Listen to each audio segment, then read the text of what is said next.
Your attention, please. Ladies and gentlemen, here we go! How do you do, mighty pleasant greeting? When hinges creak in doorless chambers. Space Mountain! Yo-ho! This here's the wildest ride in the wilderness!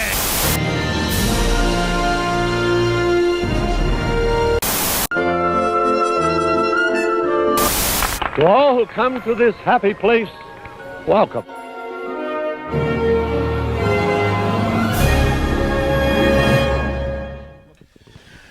What up? Well, shoot, we didn't pull it. Oh. Yeah. I know. I was like, wait a minute, I leaned back on that one. What up, everybody? Welcome. You almost killed us. I know, right? Oh, yeah. He always poured my drink into this. Yeah, and we wouldn't be able to, we'd be able to record. We would have been electrocuted. It's all like it's like we wouldn't be able to record, and like we'd be electrocuted. Yeah. So where's Tony's priorities? That's my priority. Welcome to Mousetopia podcast episode 41. 41. Push the button. Now this time, okay. Oh, before we go on, correction corner. Correction corner. Right, so last episode, on 3 separate occasions, yes, instead of giving fake applause to our guests El Guapo and director Isabel, you gave them the.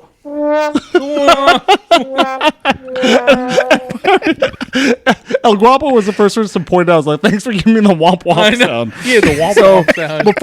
Before we start recording, we made sure that letter C is the fake applause. There it is. Yeah. B, what is it? Magical, when something magical happens? Yeah, like correction corner. Oh! So the correction corner is Tony knows what button to press for fake applause. I know. It's letter C. Yeah. But yeah. Real quick introductions. Teardrop Tony. I press it. Yeah. Okay. Our Jedi Master Jonas. Yeah. Hey, look. Usually you introduce me as the man, the myth, the legend. No. Check out the shirt. Yeah. Finally, Walmart. The man, the myth, the legend. Yeah. Jedi Jonas. And to my left, we have Barry and E. I tell you, it works though. That kind of works. All I right. like that. So let's start off with some shout cats. Any shout cats for you? Same as always. Shout out to my coach, Daniel Bernal. Hey, real quick before you go on. For the first time in 14 years, yesterday, I lifted weights.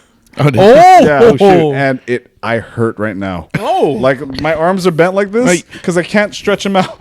You know what? I already see the results. Yeah. Man. Oh, dang. Look at that. I used to have muscles. Hey. Yeah. He did though. Like, did you see his throwback? I saw there's a little like a vein right there. Again, that's all. It was just for my PE credits. The end. Sorry, Swanee. Sorry. All right, but shout out to Daniel Bernal. Actually, Bernal. you had a story about one of your training partners. Oh yeah, I was telling Jonas and Tony that one of my training partners, he actually plays Stormtrooper for the series. I think he was in Rogue One, and he's also in the Mandalorian and Obi-Wan, the Kenobi show. Yeah. And last week we were sitting down, we were talking, and then all of a sudden he was talking to me about Star Wars, right? You know what his experiences were like backstage, and so stuff that we would really love to hear, and that you couldn't give a fuck about. And I'm like, the first thing that was like, that was going on in my mind is like, okay, bro, like I don't know what you're talking about because I'm not really that kind of nerd. I read comics, bro. Yeah, I read comics. I cosplay. But wait, doesn't this impress you? Nah, not at all. Not at all, man. Let's go lift weights. No, but see, like he could have, if that were anyone else, be like, well, tell us tell us when Grogu's coming back. I'm like, well, I'll tell you. But no, they have to sign NDAs, right? Yeah, Even yeah, from yeah. the Pretty sure they have to smallest sign bit NDAs. part, any background day player, they have to sign NDA of everything they see, right? yeah. So that's just why I'm like, beat I it was out of 'em. I was Beat telling them out these two, I was telling you and El Guapo. I'm like, But you know what? We might still be. Well, ask them. Just ask them, because I know a lot of them do sign NDAs, but I feel like the NDAs that I know, it's them not talking about the project, and then I think once the project is done, they're able to share their experience. I think. But see, what I if could it's be something wrong. like, the things that aren't coming, like he's a background player, or if he was a Obi-Wan stormtrooper. Kenobi with another prostitute again. Well, if he was Jesus Christ. if he was a stormtrooper, that means that it would place him in the same universe as the Mandalorian. Right. So then he could very well be in the next season of the Mandalorian. That's or true. something like that, and he could tell us again, when's Grogu coming back? Yeah, exactly. Does he have a Yeah. Does he get a lightsaber yet? Man, come on. it's gonna be like adolescent Grogu. Yo, what you got to do is you have to be spotting him, right, and then drop it on him. I'd be like, you better What's tell me what's fucking happening. next? Push it down. What are you doing? You want to breathe? Come on. Like, all right. What's the future of Star Wars? All right. Well, shout out to unnamed training partner and Unnamed training partner. Danielle Bernal. And Variant C. Variant C. Ooh, can we talk about what we were talking about earlier before we start recording about you and Variant C's special day? Oh yeah, it's our anniversary coming up. Oh, and I was thinking about, I was like, oh my gosh, it's been a year. It flies by. It flew by so damn fast. But We're- that's good though. That's I'm really happy for That's you. I mean that's a you, good thank thing, you. because it means things are going the right way. If it's like not feeling, if it's like when like when something's like feels like crap, it feels like it takes forever. He's like, but it's off, been yeah. flying by. So Yeah, it's fun. been hey, flying your by. anniversary's coming And, by. What'd you buy her? Buy her a dead rat. Dead rat. I bought her with some a papers. and a single bullet. All right. Well, shout cat Variant C. Woo! Teardrop. You got one? Real quick, shout cat to director Isabel. Love you, baby. She saved me. Hey, got my Stanley. It's actually her Stanley right here. So, I got some drinks. I'm ready to do this podcast with you guys. And also for her to help us out, we have a segment coming up. We're gonna talk to you guys about Comic-Con. She was also really great in helping us out. Hey, put the vlog right. Bing. Yeah. All right. So Yeah. I gotta say this. I was on vacation this week. Now, these two went to Comic-Con along with El Guapo on separate days, but they were able to meet up. And I was planning on going there at least for one day just to hang at out least with for them. Sunday. We wanted him trying to at least go Sunday. And then I realized that, oh shit, I'm gonna go on this camping trip to Pismo Beach. So I went on this trip, and throughout the week I've been seeing their posts. Tony put up that blog post of his time at San Diego, and also they're keeping a running our Mousetopia guys group chat, talking about everything they've seen, everything they're looking forward to, and I'm just reading this while I'm stuck in this fucking freezing trailer, trying not to respond because I know that if I respond, I'm gonna be in it. So I'm just reading through it, and every 3 hours or so, I would be heart, exclamation point, Boy, and then all right, yeah. put it away. No. So basically, you became Tony. You became the watcher of the thread. Yeah, lol. LOL. LOL. That's I'm my like, favorite. and then LOL, and he goes back to sleep. Yeah. Yeah, but I was with you in spirit. But why don't you guys tell the audience about your time at San Diego Comic Con Wait, 2024? so you didn't have a chance to do your shout cat. Oh, I'm sorry. Anything. I'll do another one really quick.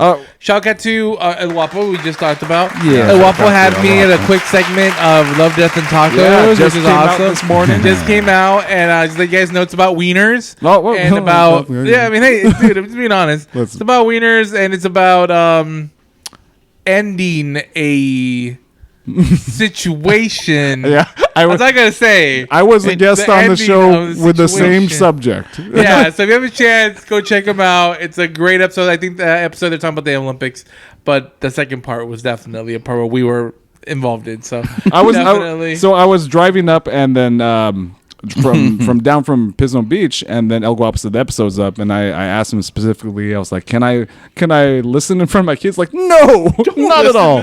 Like, no. No way. So I'll be listening to the various sounds you make tomorrow morning when I'm driving to work. Yay!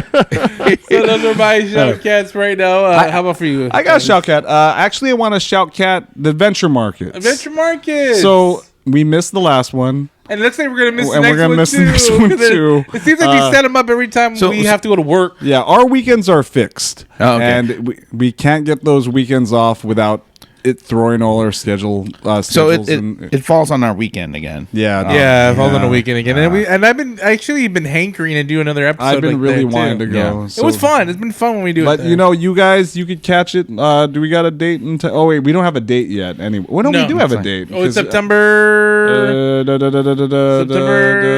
Just vamp. I'm gonna September find it. 20th. I think it's around there. Just Yeah, dance, Tony. Just dance for the camera. That way. When I feel September. it makes me dance. Oh, here it goes. Halloween on Main Street, Saturday, September 28th. I was close. So- 8 days off. That will be at Edwards Mansion. Edwards Mansion, 2064 Orange Tree Lane in Redlands.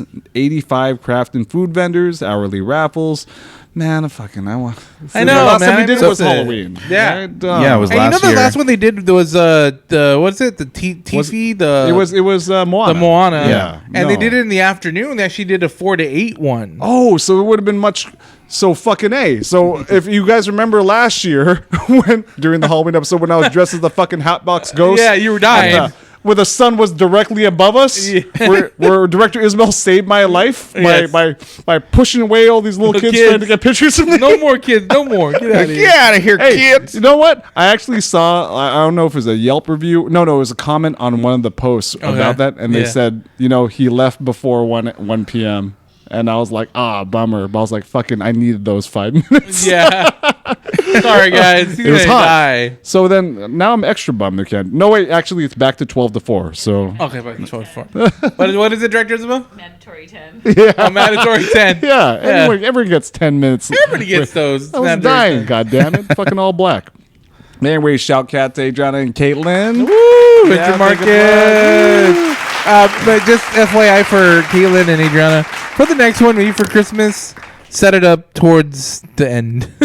like switch it on the other weekend, opposite weekend. That Just the once, please. please, we want to be back with you guys. Or maybe this is by design. They're like, Fuck them. Fuck that. Yeah, they we had, don't want them back. yeah, they had little kids running around like zombies, harassing people. I think that was fun. That was a fun It was one really right there. good. That was a really good one. So for those who don't know what the Adventure Market is, it's basically a flea market or an exhibition floor, Right.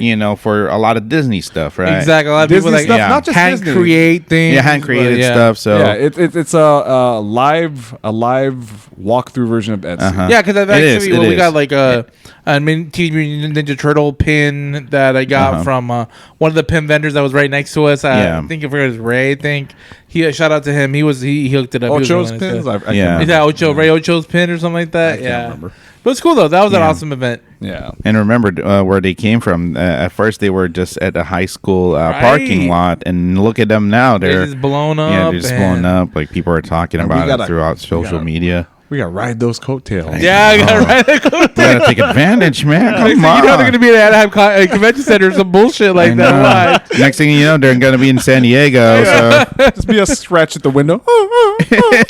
remember us? Yeah, we were there. We got the weekend off. we were there. All right. Oh my Well, back to San Diego Comic-Con. San Diego. So you gentlemen went to San Diego Comic-Con 2024. Now, this was your first trip. This is my first trip, and I'm going to share a little bit, real quick about my experience because we have the veteran, Yes. and then we have the rookie. Yeah. Definitely the rookie. I'm square in the middle. I've only been there a couple times, too. But I had mentioned it on a post before I started, but before I was going to leave, that I was amongst my people. Okay. Not knowing that I was amongst my people, but it was a little intimidating for sure. I didn't have the pleasure of bringing my beautiful girlfriend with me. She does calm down a lot of my anxieties when I'm usually in places like that. Especially because Variant E was actually busy trying to get Todd McFarlane's autograph. Yes. So I was like, okay, I'm actually going to wing it. I didn't know which door to go through. I actually had to call E and then like, hey, which door do I go through? When I asked the people there, you can go to any door. But then... Do I need this badge? Yeah. I'm like, just throw it away. Put it in the trash. You know what's funny? Like, it felt like that. Like, a lot of the workers at that point didn't give a fuck, probably because it was Sunday. That I was even thinking of like, damn, I could try to pull Isabel in here. But at the end of the day, I just went in. And then even Eric told me, like, you have to go to like G to get your bag and your stuff. And I'm like... Fuck, where is this place? Now, It's over there. It is upstairs. And it's okay. So I thought, it's for the people, like, if you guys want to know a little more into information, I did put a vlog and boom, it's up there. You guys have to click the link in the bio. You guys are able to see the vlog. Eric's in it. Derek Drisball's in it. Our little day in the I want life. to quote, just where I thought I'd find you, by the trash. You're right where you belong. By the trash. Shut your face. I know, right? I'm right by the trash. I did see the post. He said, "I'm amongst my people." Like I saw that post. So once I saw him, I'm like, "You're right where you belong, by the trash." and I literally was by the trash. Wait, I literally was. So you felt lost as in like literally lost? Like you didn't know where to find things or you just didn't know where to start? I didn't know where to start. Yeah. They do tell you like kind of where to go. There's a lot of things that I could have taken advantage of. And I'll tell you this. So y'all have, I mean, for many, many years, if anybody who's been watching the podcast or anybody who's been hearing the podcast, watching the vlogs, know that I've been dealing with a lot in the last 2 years. A lot of leg issues, a lot of like problems, me fluctuating back and forth, walking, not walking. So I am coming back from my latest round of getting sick for my legs. I'm doing my best to try to move forward. So mainly the main thing is movement, trying to move your feet, trying to keep it going. I love my girlfriend. She wanted to kind of like put a little wrench in there and be like, hey, why don't we take the walker, your dad's walker? Which at that time made sense. It did make sense. Yeah. It did make sense. Because if you think about it, your walker, you can sit down when you get tired. Cool. It was fucking horrible because it's this bulky ass thing. And I love her again. She made me snacks. But then like, where do I put the snacks? I had to carry the backpack. So I was carrying the backpack. I'm carrying it now. Again, this is nothing on her. She was being the best girlfriend ever. It's just me having to deal with the problems because there's just a lot going on there of like the overwhelmingness of like, where the fuck do I go? Carrying the bags, carrying the walker, walking the walk. It was just a lot going on that it was just overwhelming for me in the beginning, for sure. Once I started getting into the groove of things, I mean, I could have found out that I could have used the ADA. So the ADA is, the for disability. So let's say if you have a walker or if you have a cane or something, you could actually go to the booth. They give you a sticker. So if you want to go to any of the panels, like one of the panels I wanted to go to, It's automatic fucking like you go more to the front. But, dude, like you're in the line. just in the front. walk through Hall H. Like stand aside. I'm gonna stand on stage with Robert Downey Jr. Yeah. So See the badge. It's ADA. So the thing with that is, like, he did give me a call, and I did let him know, like, hey, they do have ADA over here, because I was asking, like, I don't know how they go by about that, because I don't know if they need an actual certificate. Yeah. So I kept telling Tony, like, hey, are you, like, I don't want to be mean, but like, are you, do you qualify? And it wasn't until I went to the panel that the guy told me, like, you can go downstairs, just they see you with your walker, and I'm like, but son of a bitch. But there's a but on that one. How far do you think that walk was gonna be? I mean, I think it would be worth it regardless of the walk. Well, it was worth it, but it was 12:45. The panel started at 1.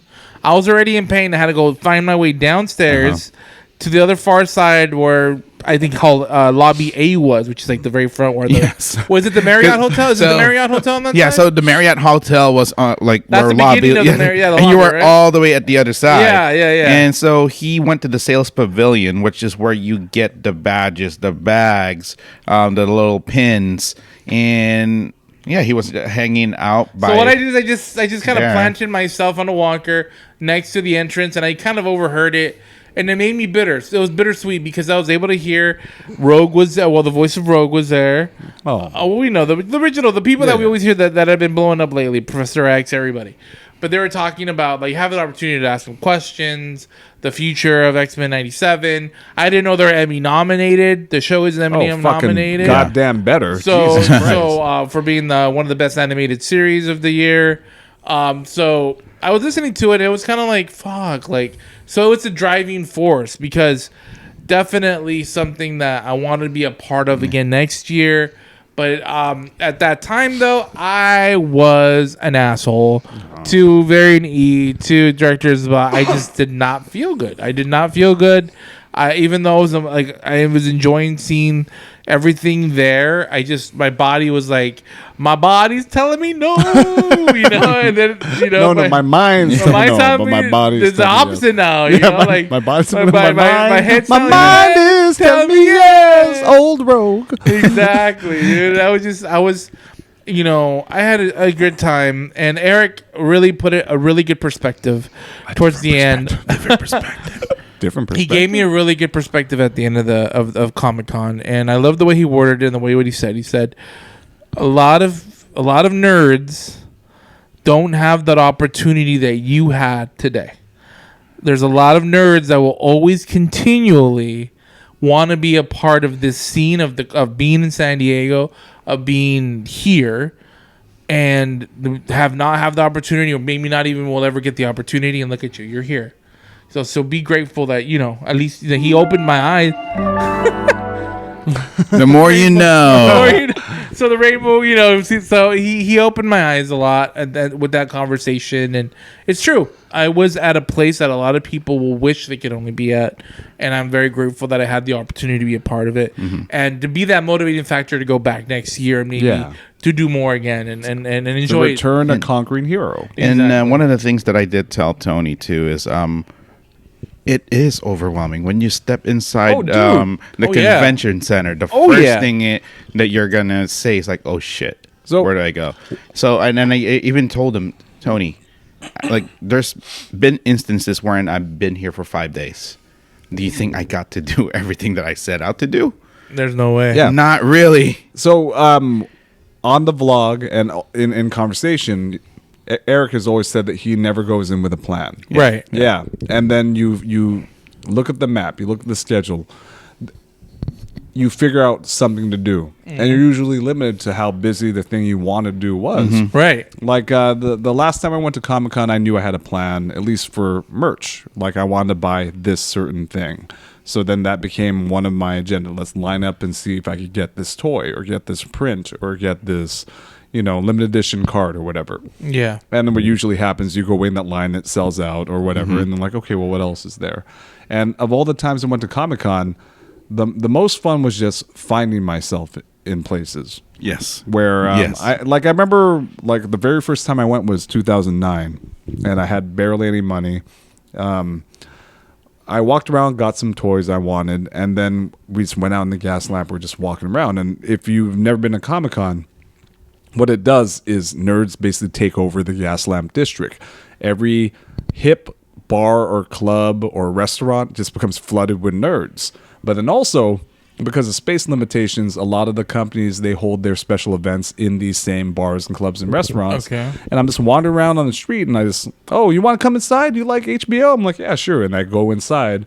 And it was a party for this show that used to be on HBO called True Blood. Okay. Yeah, about Southern vampires. Yeah. And then just me and my friends went in there, and they were giving out free drinks. They're giving out ribs and Swedish meatballs and like jalapeno poppers. And we were broke and starving. We just stayed there and ate.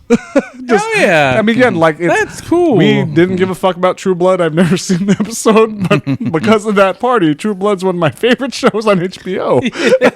And yeah, so I think that's why it being such. All right, be a good metaphor when you go to like a buffet, right? And all you can eat buffet, and then everything's there. What am I going to try? I don't know because I'm overwhelmed. But then just walk down any aisle, you might find something that you're into. Mm-hmm. I mean, it was cool because I guess the way that Eric put it down, because when we walked into the convention center, the convention floor, the exposition floor, where they had all the vendors, you could kind of see the midline. There's the midline of here's your pop culture side, which is everybody trying to sell you. So everybody, you know, Disney, Hulu, the big- DC, Marvel, Paramount, All the places that all have hanging signs. yeah, and even also So the commercial stuff, yeah. like a even lot of the toy commercial stuff, you know, what is it, Tokyo Pop, just a lot The of Hot those, Toys. yeah. And then from that point to the left is all the vendors, The tables. the tables that you want to go to, that you collect comics, you can collect toys and all that stuff. Eric, I came in with the impression that I could have probably found the comics that I really wanted, that Eric started me last episode with the X-Men. the X-Men comic with Magneto, but I know there's still 3 that are pending. So I wanted to find those there, kind of. But then Eric said, "Hey, you know what? We'll go to Frankenstein's next time, and we'll try to find him there." Yeah. because he showed me pictures of them being there before. Excuse me, but I wanted to at least come home with something, and thank God to Eric again. He able to hook it up with these stickers of my favorite rapper, rest in peace, MF Doom. Yeah. He gave me 3 stickers of MF Doom. They're all different, and he said at least he didn't go home empty-handed, which is true. But I didn't come home empty-handed because I had you guys. Oh. It was nice. I really appreciate it because it was nice that I was still hanging out with my girlfriend, awesome girlfriend, and with one of my best buddies. Just so you guys know, she's actually stage right. Yeah, she's actually directing it. She's actually putting the camera on. She doesn't want to be on camera because she's wearing her work T-shirt. Yeah. Pasadena. I'm putting her on blast. Thank you for stuffing his backpack with a lot of snacks, Oh, Isabel. put her on mic. Yeah, hold on. Just the mic. You're good. She can say it. I asked him for weeks, "Hey, honey, you should probably try out that walker. You've never used it before." No. I'll be fine. It's just the walker. Got this shit. When we would My go in the fucking dad morning, I could would do say, it. "Hey, just try it. You went to Disneyland a few days on your own." I said, "Just take it, just so you can get practice." No, it's too much to look around. End comment. See, the problem there is Tony. the problem with the walker is it definitely was a little too short for me. Yeah. So Well, I'm can't like- those adjust? I'm bending like that. We tried. We were trying our Yeah. best. We were in front of Comic-Con on fucking on the stepping stools trying to fucking adjust it and see if we could. But my mom actually, I think my mom had told me afterwards that I think one of the locks. Brocs or the bracelet or something was locked and it was like not working anymore. So. Yeah. You know what would have been nice if, like, you should have listened to her. Like, you should have tried it out. Fuck that. Just kidding. You're like, I'm gonna wing it. I'm gonna wing it. Just like Eric. No, Eric I said, know. I'm gonna wing it too. Or you get creative with your cosplay. Just rock like a Professor X hover chair. Yeah, next time. Yeah. Oh, Next well, time. okay. Not even going to any booths or any panels. I like just watching cosplayers. Oh yeah, that was cool. Certain cosplayers. That was cool. So yeah, you were hanging out at the sales pavilion for a minute because I was. I'll tell my story later, but I was getting an autograph. Yeah. But you were at the sales pavilion, basically watching cosplayers for like Right. a few hours. And also, when I first got there, I was gonna go to G, but before I went to G, I kind of like. There's this area on the second floor that overlooks the buildings, like downtown, Gas Lamp, and they all, like I said, I was telling Jonas earlier, they were all like pimped out with SpongeBob 25th anniversary and Paramount Plus and Hulu, and there's Petco Park. So it's kind of nice to like you're in that hallway. There's literally cosplayer, and I'm like, ooh, oh, hey, oh, Princess Peach, oh, Bowser, oh, Yeah. Mega Man, that's cool, And you went on a Sunday. And I went on a Sunday. Yeah, and Sundays are usually the easy days, like when people are already like burnt out, they don't want to do any more cosplays. But for some reason that day there was still a lot of cosplayers. There was. It was cool. It was cool to see them. Even when I was miserable walking through the convention floor, there's still a lot of people. So I did kind of push him to go to the exhibition floor. I'm like, come on, let's go. Which I'm glad he did. I'm like, I'm glad let's he did. go. At the Let's end of the day, he fucking did. go. He Like did. you've been like here for hours. Let's go. And then he went to the elevator, waited for him, and then that's when we went to the exhibition floor. I had the camera on, and I'm like, okay, I want to see your reactions once we go in. Yeah. Because now the sad part is he's not really a virgin when it comes to comic conventions. He went with me to Ontario Comic Con, But this is the Comic Con. the Comic-Con. But at the very least, he does know like what a regular convention is, or Right. a regular comic convention is. So I just told him like, bro, this one is gonna be like 100 times Oh, and bigger. it is. Like 100 is. times bigger. I couldn't see and the he, side of the and then other when side. I was You can't telling him see that, it. like, yeah, it sounds like an exaggeration, But as soon as he walked in, he's like, oh, wow. Yeah. Holy And I'm like, shit. yeah. And then I told him like, look, and I'm like, look at that way and look that way, the couldn't left see- and I right, couldn't left see the and right. any walls. Like, you cannot see the walls. You can't see That's the how walls. fucking long it was. I was like, Yeah. what the shit? Yeah. It's our mecca. Yeah. It's and then he started walking to the left, and I'm like, no, that's when I stopped him because I It's know our El that- Dorado. Yeah, he started walking towards the left No, again, which nope, is where nope, the tables are. Yeah. You know, and I told him like, no. I know that you're already running on fumes. I'm like, no, we're gonna be going to the right because I know that that's what you like. You want and I'm the- like, the action, Yeah, you want the action. sexiness. You want to see, like where the Disney booth is, the Marvel booth, the DC booth, the Nickelodeon Because booth. the Marvel booth Yeah. had I want to see the cube. Deadpool Yeah. and Wolverine. The costumes, yeah, the right? costumes for the movie. Yeah. 'Cause- I'm trying to think of what else they had. We saw the penguin suit Yeah. for the show that's Uh-huh. gonna be coming up on Max pretty soon for the penguin. Uh-huh. So yeah, there was a lot of cool things Yeah, to see. A lot of cool things. Yeah, to because see. that we went to the commercial side of things, and Yeah. I know that you wanted to go again. You wanted, Experience it. you wanted to go get your comics, but then yeah. I told Tony, I'm like, Tony, No, you we can- can go to a fucking Frankincense. regular, Next- frankincense or a Which regular. we're going next Sunday. Check the log out. the first time. We're gonna go. You haven't been to Frankincense? Never. Never. Oh wow! Yeah, Wow! so- excited. remember, I was telling you on the thread that I'm like, I've been telling Tony to go to frankincense for 5 fucking years, Dude, Then I You met know. the guy. Yeah, like, is it true or not? Like, Yeah, I've been I know telling you have. Yeah, here's every frankincense trip for me. I go there to the window to the lockbox where there's something I want, and I hope that's there when I come back next time. Oh, it's there. I'll be back next time. Yeah, and then one day it's gonna be gone. I'll be like, fuck. Should have got it. I yeah. had 5 fucking years to buy that Hot Toys Joker. Now, yeah. I was talking. I've been talking the whole time about Comic Con. Let's get Varian E's take on it. How did you? What's going on with you on that? How did you feel? So about you Comic-Con? get you have the perspective of this not being your first rodeo. Mm-hmm. So how did it measure up? Now, one thing that I want to bring up is that ever since D24 started, D23, Yeah. D23. Oh, sorry, I don't know. Stop that. I Daphne don't- Keene. I don't even like Disney. Yeah, but ever since D23 started, there's a rumor that the Disney presence and thus the Marvel presence would have been sucked from Comic-Con because they want to save it for D23. I think they probably still are saving some things. I for mean, it. I saw I- there's some big reveals there that I was Yeah. like, oh, So they, I know that that's been a rumor for the longest time, but what happened last year with Comic-Con? Like basically, there were no reveals. Oh yeah, there last was year. no Hall H really. There's last no year. Hall H because of the SAG-AFTRA that's strike. right. that's And, circumstance. Yeah, but Comic-Con was still as big as it usually is. Mm-hmm. Even with Disney being gone, let's say Disney does take all of their stuff away from Comic-Con. Comic-Con Right. is still going to be It's going nowhere. as big as It's it is. going nowhere. Yeah, it's going nowhere. It's going nowhere, man. Nerds will always go there. As long as there's Yeah. insecure 22-year-olds with big boobs But I think and sewing skills. I think that would be a bad move on Disney though, because how many nerds? You don't want to turn your back on the nerds because the nerds will turn their back on you. Yeah. For sure. Yeah.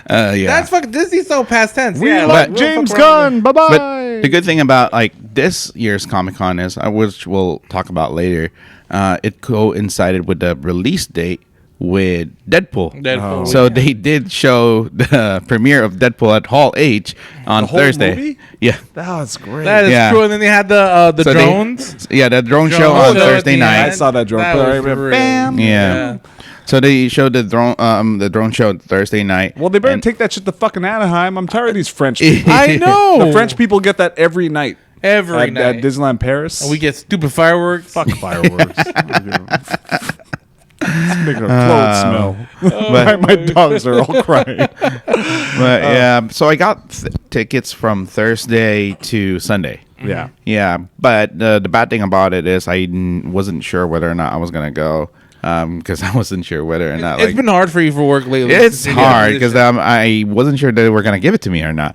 I knew that I can go Saturday and Sunday, right? But the other 2 days were still pending up until the week of, so I didn't really have any plans. Me and my girlfriend, we went on Friday. Because I told my girlfriend I don't really want to go Thursday night. This is her first San Diego Comic-Con. Yeah, it is her first. Did she enjoy it? She loved it. Wow. That's one thing that I did not expect because she's not really a nerd.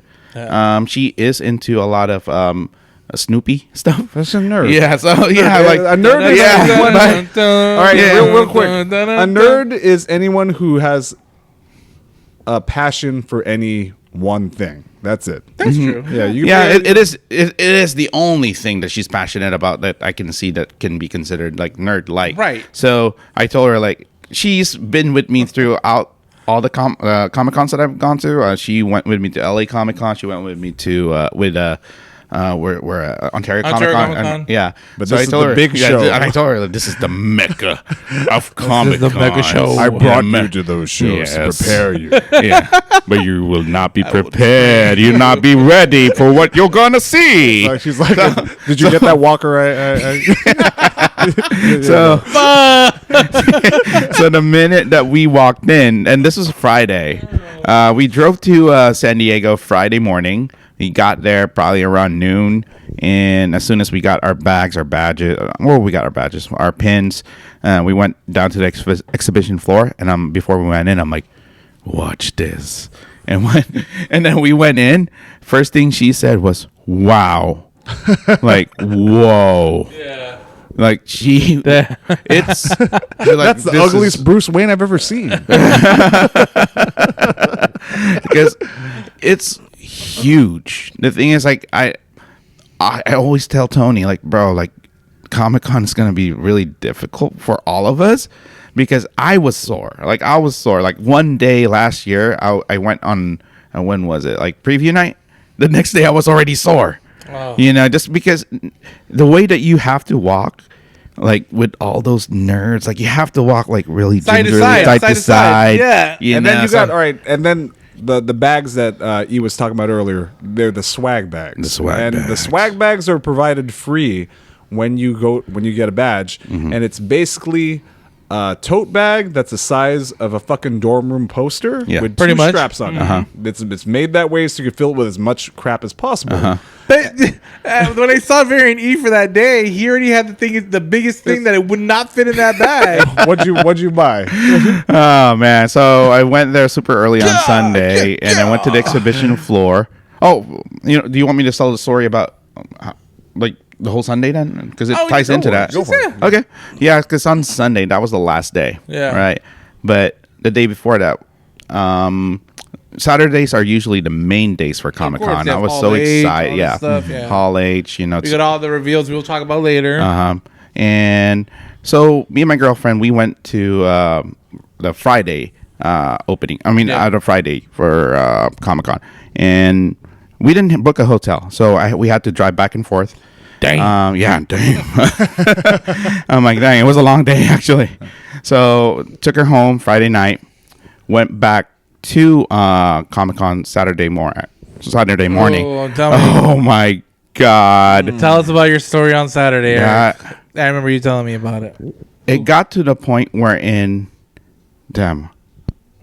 I was about to start crying, like out of sheer frustration, because I can see the seriousness in his face. No, because I'm gonna focus in when he says that shit. The camera wide, you're gonna see that shit. No, because I'm like, you know what? I wanted to drive at noon. I'm like, at least I'll still get like. So you're leaving from West Covina or Covina? West Covina, like from noon. So you were taking the 60 to the 15. Is that correct? Yes. Or okay. Yeah. The 15 all the way up. Yeah. Okay. So then what 15 happened? all the way up, and then as soon as I hit Temecula, my GPS was telling me, "Oh, go exit this way." I'm like, "Oh, okay. What's going on?" And then I saw the traffic, and I'm like, "Oh shit! Like, what's going on?" And I'm like, "Oh, you know what? It's fine.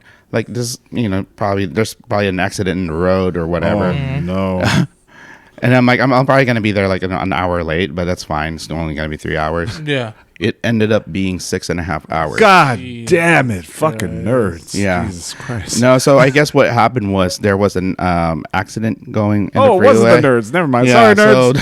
So I guess there was a truck that caught on fire, and it had batteries or lithium batteries on it. That was that. That was that. Yeah. So both sides were pretty much packed. It was pretty packed, yeah. And then all the side streets were pretty packed. It wasn't moving. And then at first I was fine with it. I was telling my girl, I'm like, oh, that's fine. Like if I get there, like, you know, I'll still I'll still have like 4 hours. Yeah. Like I'll still have 4 hours of like, you know, just exploring. Yeah. And hours were going by like minutes, and I'm like, oh my God. And then I kept thinking to myself, I'm like, I waited a whole fucking year to you know, for this day, and it's like literally wasting away. Yeah. You know, it's like it's literally wasting Cursing away. the name of the person who invented then, lithium batteries. And then I called my girl, and I called my girl, and I told her about it. I'm like, babe, I don't think I'm gonna make it today, because it's like it's been 6 hours and it hasn't moved. You know, I'm still in the same spot. Oh my God. So she reminded me of like, hey, you know what? For Friday, she told me like, so there's another Jim Lee story that happened on Friday. So last year's Comic-Con, long story short, I got Jim Lee's autograph, you know, for not having a wristband, basically. He felt sorry for me, so he gave me more stuff. So this year, I was making a joke to my girlfriend, like, "Hey, what if I get another Jim Lee's autograph, like another chance to get Jim Lee's autograph without a wristband? Right? You know, wouldn't that be funny?" I'm like, wouldn't that be funny? That would be funny. And then they're like, yeah, sure. And then, what? Where did that sound come from? I went after one, and I'm like, you know what? The line's getting. I was looking at the line. I'm like, the line's getting shorter. So I went to the guy, and I'm like, hey, is Jim Lee only signing today? And the guy was like, yeah, just today. Like, he's not going to be signing tomorrow or on Sunday. Today's the last day. I'm like, wow, man, I don't have a wristband, but man, I've been trying to get Jim Lee's autograph for years.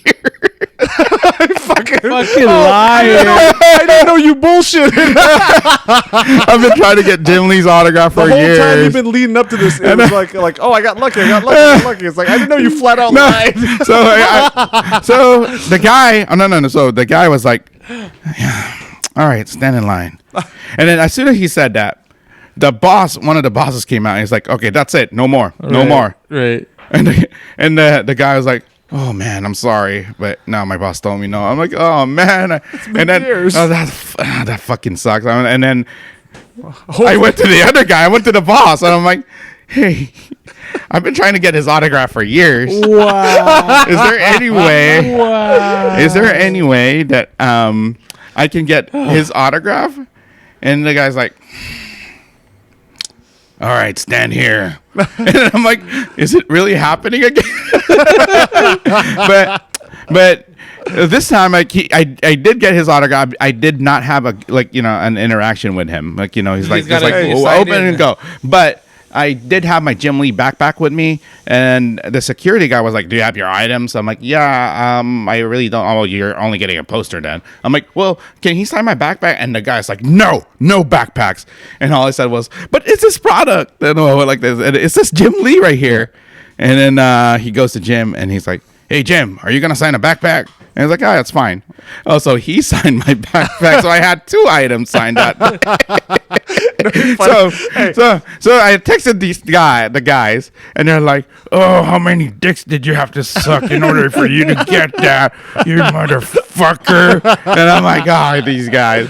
So my girlfriend did tell me, like, hey, you already got Jim Lee's autograph, you know, on Friday. Be happy with that. Yeah. So I'm like, you should be happy with that. But what about this? She told me, what about this? Why don't you do it the right way tomorrow morning? I'm like, what do you mean? I know you said that. And then she told me, I know you said that you've been trying to get this other guy's autograph too. I'm like, Todd McFarlane? I'm like, yeah, just go in early. Just go in early. Okay. Sleep early. Okay, variant. Yeah. Okay. Don't lie to people. No. And she's like, just do it the right way. Sleep early, get there early, So and then shit karma. yeah, get there early, hangs up, stupid bitch. and then I'm not gonna do that. I'm not gonna do that. Click. and I'm like, you know what? Let me do that. And as soon as she said that, and I'm like, for some reason, I'm not even kidding. The traffic started moving. Weird. The traffic started moving. I'm not, and Karma, baby. I'm not even like exaggerating. The That's traffic crazy. started. So as soon as the traffic started moving, it told the GPS was telling me like, oh, I'm still gonna have an hour left for Saturday. Right. And I got there, and that's when they announced freaking RDJ being Dr. Doom, because everybody was going crazy. Oh, yeah. Like, as soon as I got there, I could hear the roar, and I'm like, I wonder what's going on at the at Hall H right now. Yeah, and then I was looking at my phone, and then that's when it started blowing up. Oh, wow. Yeah. See, that's the kind of magic that Comic-Con's for. Yeah. Like even me, like sitting in my cold cab. And then I'm like, oh shit! And then Tony spoiled it for everybody else. I'm like, you spoiler freak. So Sunday happened. So Sunday comes around, and I was telling Tony too that I never really wake up early for anything. And you were surprised that I was up for really early. He's already texting me. I got due right by my about girl. to leave the hotel. I'm like, I got there. The house, yeah. Yeah, I got at the convention center at probably like 6:45 in the morning. Is that early for Comic-Con? That's early because they open at 9:30. Yeah. 9:30. But the line's already up at 6:30. Yeah. Okay. But I went nerds. I went to Hall G. I went up in Hall G, and I just followed the signs for limited autographs. And I asked around. I'm like, oh, is this the limited autograph section? Wherein it's gonna be a lottery, basically. Right. It's just a chance for you to get an autograph. I'm like, you know what? Let me do it the right way. Let me do it like without sucking any dicks. Okay. So I went in people's faces. I'm sorry, man. I had to. I'm like, I had to with Jim Lee. I had to. I get it. So, anyways, It's so funny if you walked up to Jim Lee and he's like, "Hey, Eric, what's up, man? How'd you do with that sketch I gave you last time?" Wait a second. Wait a second. Bye.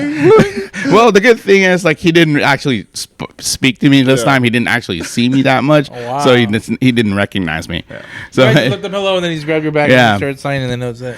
So, anyways, I was at a convention center from 7 to 9. And then they started drawing, and they started, we started getting our tickets at 9 o'clock. So I was there for 2 hours.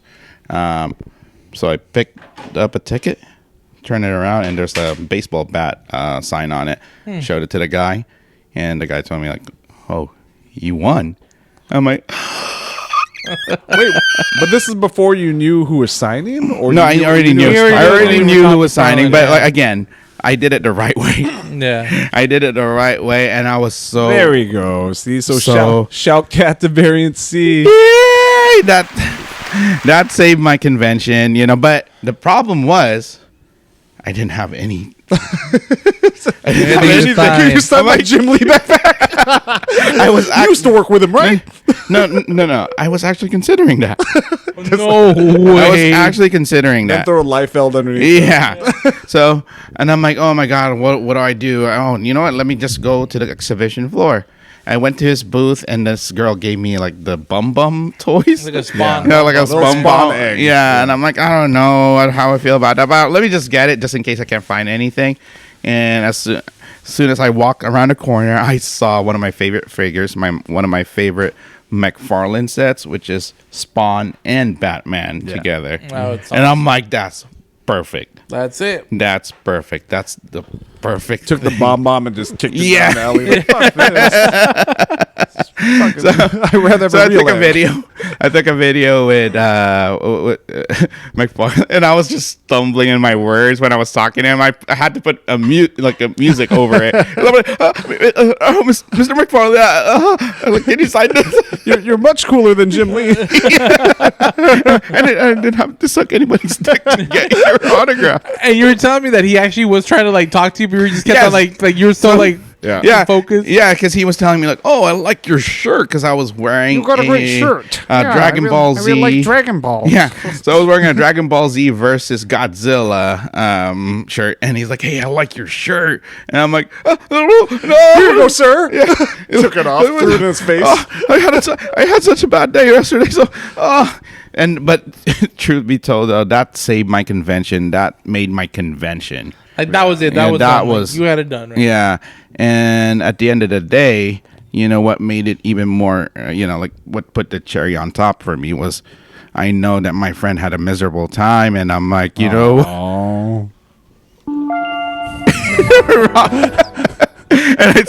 then he was making his vlog, and I'm like, totally the opposite of what I said. I'm there with my friends. He's miserable. Fuck he's miserable. Fuck you. It's making me happy. Made it so much better. It made it so much better.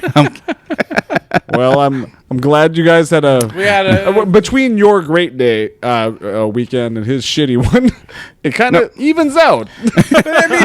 Mediocre time. I won't say it was shitty. No, but then again, like I did tell Tony towards the end, because he was actually, I'm being serious. No, I was just joking about that last part. But I did tell him, like, hey, bro, like, there's a lot of nerds throughout the world that wants to be here right now, and look at where you're at right now. Yeah, and I'm like, yeah, you're right. No, like I said, it was great. It's just an eye opener for anybody that's having physical ailments. You just have to be prepared because it is a lot of walking.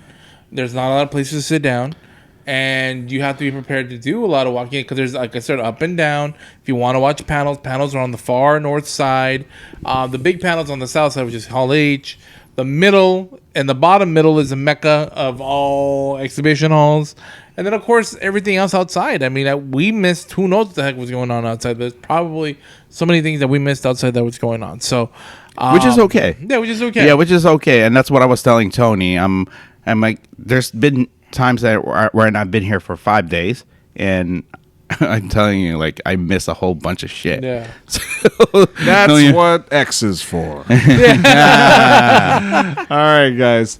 So we're going to take a quick break. Quick one. And we'll be back with our different perspective. Different perspective. Hey, Jonas has finally got our different perspective here. So hopefully we'll be connected. You put it down even before you're done with it? Okay. We'll be back. Let's just say we'll be back with our different perspective. We'll be back.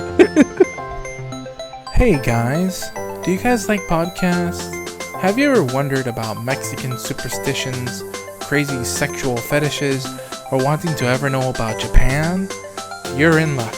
I have two brothers, Carlos El Guapo Flores and his brother Fernando, bringing you some awesome topics on their podcast, Love, Death, and Tacos. You can find them wherever you listen to your podcast. All right, everybody, welcome back. Welcome back. Took a little bit of a break. That was a harrowing story. Call your dad right now. Tell him if you can, give you walker lessons. I know, right? I hate it.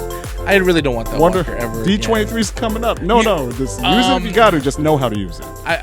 The other day, just really quick, I saw this guy who was able to use a freaking walker very well, and he was taller than I was. And I'm like, how did he get one that's like so much taller than me? Like, it doesn't make sense. Like, I want one for me. You're not really that tall. I know, not that tall. I'm actually like, my upper half is the tallest part. I have like the smallest legs. I'm all like, all right. So we are back, but someone isn't. Where the hell is he? I don't know. I thought I overheard him like listening to Pink on the way in, but I'm not sure. Oh wait, that's right. He just got his the new album. Yeah, no. He got the Pink's greatest hits. That dude is so into Pink. Have you ever seen his room? No, I've never seen his room. All right. First off, there's all the comic shit, but then if you open his his closet door, just full size poster of Pink from her 2001 tour. He bought it from the Philippines. He just bought that. I just really hope that Pink and Eric are never in the same vicinity never together, in the same room. It'll be bad news for Pink. It would be really bad. Yeah. I think you have a bad time with him. All right, so as we mentioned before, we have a different perspective. A different perspective today, and it's someone we spoke about a lot on this pod. First off, a little intro. This gentleman that's joined us, he works at our hospital. and he's been there longer than me, Teardrop, or E combined. He's going on 10 years. At our hospital, we have our nurses, we have our med nurse, but we also have our BHS, Behavioral Health Specialists. These are the heart of the hospital. These people, they have the most interaction with the patients. I'm going to be completely blunt here. They are our muscle. Oh, yeah, no, for sure. And the thing about Mac is that he was a BHS for many years, and then he went back to school and then became a registered nurse. He recently just started as a registered nurse close to a month now. He's been training with everyone but me, which I'm kind of bummed out. I had him for one fucking day. You're actually one of the main trainers there. That's why I'm like wondering why you haven't trained him yet. But then, from before he even finished his RN school, and I would talk about training him, he'd just say the same thing. I just need to know the documents. I just need to know what forms to sign, whatever. Right. And he was right, because I gave him those documents, and he went through his training, and I haven't heard one bad thing about him. I've worked on units after him, and then I've gone off and read his documentation without him knowing, and I'm like, this guy is amazing. He's got it. So basically, he's a shining star at our hospital. I don't know what it is, but you got it. And the thing about it, though, is the way we became friends was so interesting because all right, put a picture of him right here. That I'm going to send you the picture. Okay, I'll put it up. And what you're looking at should be a picture of him smiling next to Thor. Nice. And that's not the Mac guy I first saw. The Mac guy saw was just this big dude, completely stone face, completely silent. And we're not talking about big dude. We're talking about like he's like a brick house. He's not that much taller than us, but then you could run into him and bounce off him. That kind of big. He is strong. And when we used to smoke, we have this smoking patio by one of the buildings. I would go there. I'd see him there smoking, just looking at his phone, and I'd just give him like a nod. I'd say, "Hey, what's up?" And he'd give me like a quiet nod, like just Filipino nod. The Filipino nod. And I always joke that I didn't hear him talk for at least 2 years. And then in these 2 years, I saw him do amazing things as a BHS. Now we're always have our little COVID stories here. Mm-hmm. My COVID story with Mac is probably one of the most harrowing. Right. And I tell it to people. I tell it to new nurses that I train. I tell it to new BHS that are around when I think about the most amazing thing I've ever seen a BHS staff do. So in our hospital, we have 3 separate buildings, and the most acute unit or building is A building, and the most acute unit in that building is North. Mm-hmm. And at the height of COVID, we had this one patient who was COVID positive and didn't want to stay in his room, was always running out, starting shit, this bald cholo dude. And at one moment, we got him into our observation room. Mm-hmm. And our observation room is literally what you think it is when you think of psych hospitals. It's a closed room with a little window and a bed that's bolted to the floor, and there's a camera. And we put him in that room. And then we see that this man, remember, we work at a psych hospital, he defecates and rubs it all over the walls and all over himself. And we have to get him out of there. Right. We get orders for what's called walking restraints that you put around their wrists and their legs and then attach that to a belt so they're free, but they can't attack you, right, or they can't run away. And remember, COVID positive. So we all have to get all our protective equipment on. Right. We're talking about masks, we're talking about gowns, hair nets, whatever. And it's me and these 3 other BHS who work that unit, and Mac. And Mac takes point. So he is the first to rush into the observation room, throw a towel around this guy, and then at that point, wrestle him along with us. I'm sorry. Utilize MAB-approved technique to contain the patient. We have to bring him to his room, shower him, and then put these restraints on him. Was he fighting the shower? I mean, yeah. He was fighting the shower. But then you would think as a person, like, okay, I got doo-doo on my hands. And no, I think he did some time in prison or state hospitals. He knew that poop was the The way to go was the way to go to save himself from certain But Mac situations. took point. He just rushes in, grabs him, no fear. But anyways, I see him do that. I see him literally zoom right past me when a patient AWOL'd and just dive at him like a football player. And I'm like, and here I am. I'm half his size and I'm huffing and puffing. We both smoke. I see him zoom, sprint, top speed, grab this guy. Really amazing things. But again, no talking. Yeah. He just did his job, walked back into work. That's it. But then, for some reason, I added him on Instagram. And then I would look through his Instagram posts and his stories, and I would see him with his daughter, him with his wife, Clara, who is also a former BHS who became an RN. She used to work at our hospital. Right. And I would tell myself, oh my gosh, Max, a human being. And then I would see some of his posts would be of his workshop where he had this huge patch wall, a Velcro wall with all these different patches, mostly some military, some funny, some cool looking. But then I would see intermittently there'd be Star Wars patches, particularly the Mandalorian or the Mithril Skull. Nice. And I was like, wait a minute, does he like Star Wars?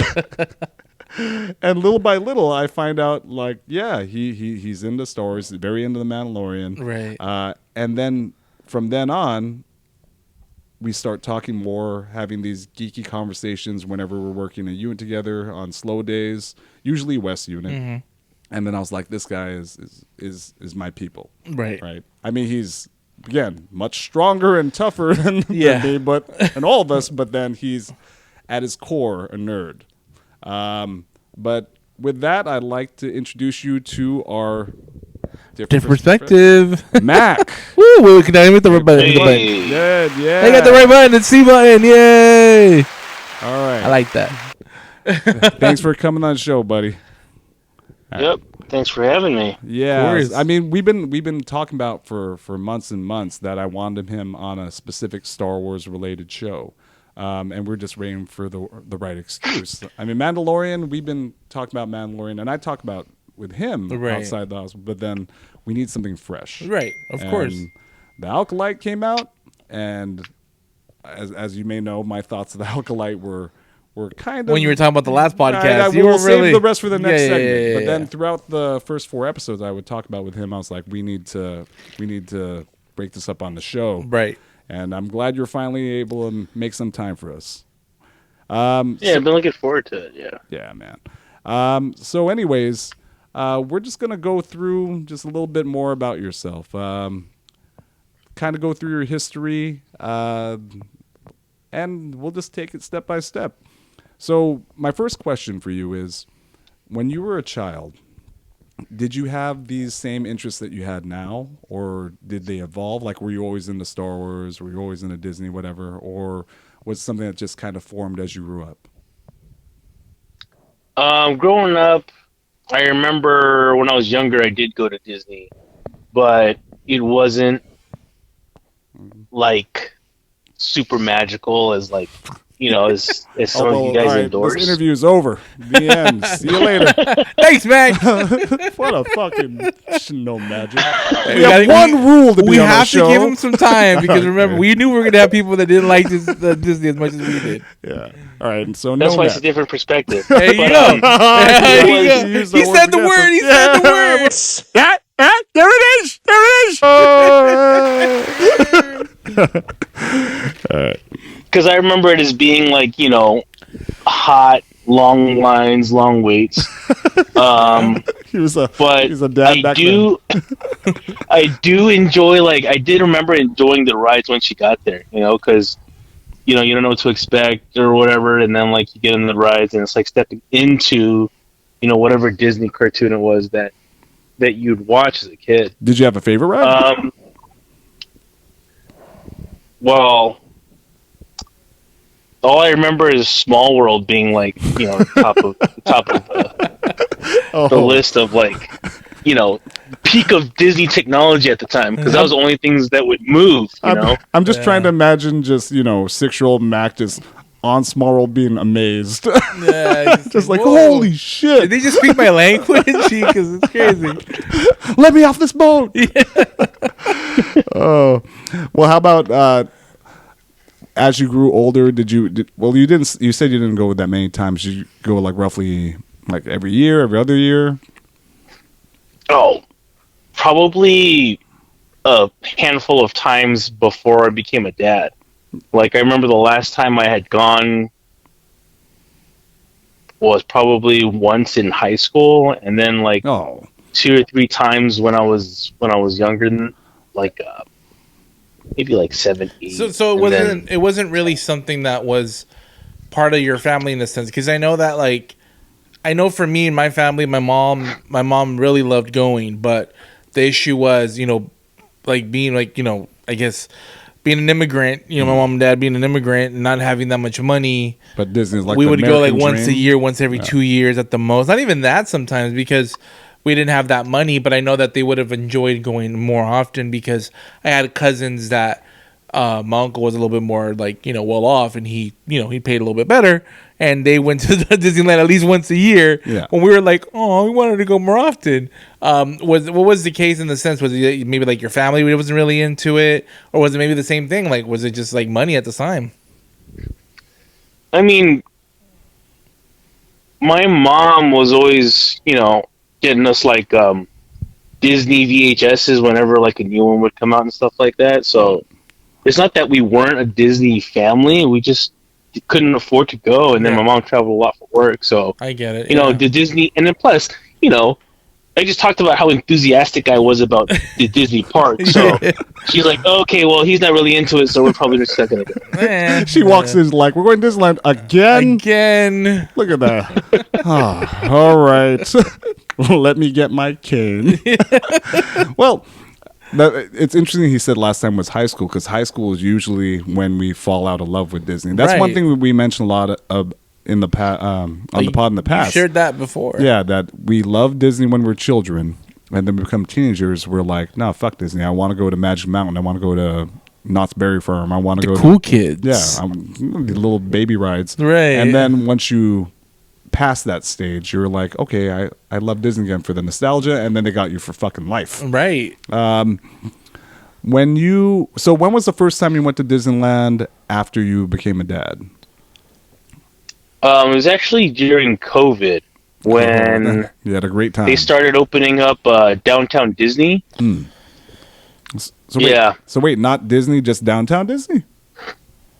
Right. So what had happened was, you know, COVID, everything was locked down and stuff like that, and things started kind of gradually opening back up. And then, you know, Claire and I were thinking about what we could do, because Did you guys buy a pass? Because they didn't have pass. That was before Magic Key. They had I think that was even right before they even opened the parks. I think that was. I don't know if you remember the times where they had like the Taste of Disney, where you could go in the park and try the foods, but you couldn't ride the rides. That was like right after, like during COVID. Like that was that's like being in front of a beautiful naked woman, right? And then just like, all right, hey, do you want to play Uno? And they had it like that for a month. So I remember, like in the beginning, they didn't have any rides going. But imagine being like there and you're eating and the rides are going, but no one's riding the damn rides. That's just, again, it's a tease. It's a tease. So wait, it's like, yeah, but that he probably went right. Did you go to that Taste of Disney thing, or you? It was were right still... before that, I think. Like during No, I think it was literally just downtown Disney that was open. And then like a little bit of California Adventure was open, but not the. So like you could go in, none of the rides. This is all the shopping stuff. All the shopping stuff. And there were some Disney. characters. Of course, hey, like buy our product, but you can't ride the ride. Yeah, you could look at these you can look at them. That's magical. You couldn't look at so them it was a just month like ago. a giant Disney store for a little bit. Yeah. Oh man. Well then, you're not really. Well, I know you're a merch person with Star Wars stuff, but does Clara or your baby, they buy a lot of Disney stuff? Oh jeez, I think Tina's got all the Disney princess dresses. I know she has. Like she's got one of each like princess doll. Like she's big into Disney, dude, for sure. That's cool. No, one thing like I remember when I first started talking to him and then telling him about my daughter, I was like, your posts get me so sad sometimes. I'm like, why? It was like, because I remember when my daughter was like that, when she was that small, when she wore the princess dresses. Audrey, come here real quick. Actually, my daughter's right next to us right now. I want to get you on the pod real quick. Audrey! All right, Audrey. So let me ask you something. Do you like being a princess? I like princesses, but I don't really like being called a princess. Oh. Do you remember that you used to have Disney dresses, and then you would get mad if we didn't dress you up as a princess when we went to the parks? Do you remember that? No, but I remember having princess dresses. Okay. Do you remember like going to Bibbidi Bobbidi Boutique and stuff like that? Yes, and I remember the bun I was in was so tight. So do you still want to go to Bibbidi Bobbidi Boutique for a makeover? Maybe, I don't know. Maybe. Oh, see, that's more than I got from before. See, Mac's daughter, she goes to Bibbidi Bobbidi Boutique. Oh, okay. I see, like, when Clara takes her, she's always danced around in her dresses, and I'm like, that makes me so sad. Yeah. Because now I just have this sullen-ass teenager. I She's not even about so while they were talking about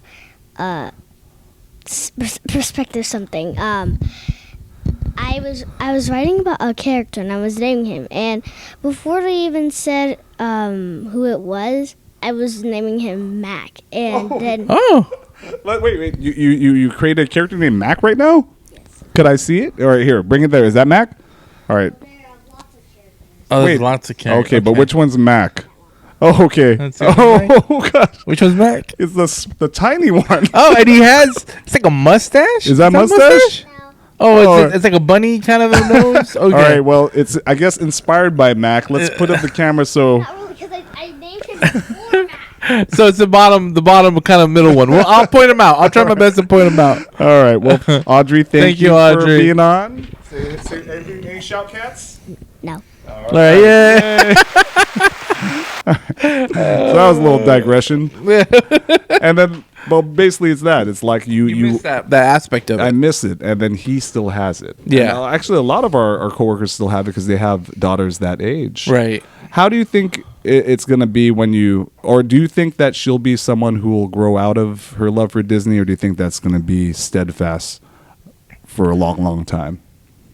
I think she'll grow out of it, but I mean, she'll probably come back to it. Yeah. Do you consider yourself? Well, I guess this would be a question for both of you. But do you guys consider yourselves Disney parents? Probably Clara more than me. Yeah. It has kind of a negative connotation, or maybe it's by default. Yeah. Well, it's like she dragged him kicking and screaming. Yeah. You know what it is? It's akin to like, oh yeah, come on, you're gonna love it. No, I'm not gonna love it. You're gonna love it. No, you eat it right now, and then stuffed it down his face until it's like, all right, I guess it's okay. Fine. Yeah. I'm like, all right, now eat more. That's how Disney does it, man.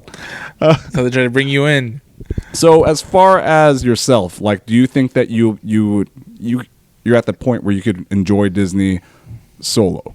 Like, do you ever think you'd ever find yourself going in the park by yourself? Because I'll be honest, like, you're talking to people that have done it before. I did it 3 hours ago. You did it 3 hours ago by myself. I don't think he's ever done it by himself. No, he did. No, yeah, you're right. Yeah. He did. And He then did. he was just talking about he the went food. to He go try said to he try the loved it. food and Yeah. stuff like that. And I've done it before too for the vlog and all that stuff. But can you see yourself doing like a day for Mac? Like, hey, you know what? Me, I want to go to Star Wars Land today. And No, not even that. I'm gonna go to Small World all day. all day. Can you see yourself doing that? No, I can't. Is it like you can't because you won't let yourself, or you're like, I'm gonna be afraid to? Because I'll tell you this: I go all the time. I still feel self-conscious about it. I always feel. I go to movies by myself. I'll do a lot of things by myself, so it's not like being worried about doing stuff by myself. Right. I mean, that's a lot of money to go by myself to, do something that don't you guys I don't have magic necessarily want to do keys? myself. We let him run out just last month actually. Oh man! And then Clara's over Disneyed, so she wants to take a break. That's good though. I don't blame her, because I think sometimes it's like you need to take a little bit of a break so you can get that magic back, because if it's oversaturated, I don't know. I mean, for me though, it is like for me, I still enjoy it, but for certain people, like I know that it's like it's a little too much maybe, or you might be saving for something different, you know, because it is a lot of money. It's a lot of money, especially for just you three. Well, your daughter doesn't need one yet, though, right? Or does she need one? No. Remember, she needed one. She's small and she's part Asian, so that means that she can be 2 until she's 6. That's true. Yeah, you can still kind of make it work. Yeah. Well, the thing. So I have a friend, right? Who may or may not have had their kid going until they were like 4, because they would still play along with it, but once they hit 5, there was no selling it. Oh, okay. No, man. I did 4, and I would say things like, all right, just because we had like a fold-out stroller. We still had the stroller just to carry stuff. I'm like, just stay there, just sit down. I'm like, if they ask you how old you are, just put 2 fingers up, say 2. Like, but I'm 4. I'm like, just say 2. Just say 2. And then don't talk. And it felt shitty. Like, for both my kids, their 5th birthday present was they got their own pass. Okay. But like I said, they were 2 until they were 4. We're going to let it ride. Yeah. Well, all right. The funny thing is that the way he was talking about Clara wanting a break from Disney, I could say kind of the same thing except extended. Because me and Swanee, we had passes from 2010 onward. So we had 10 years of passes. And our little break was called COVID.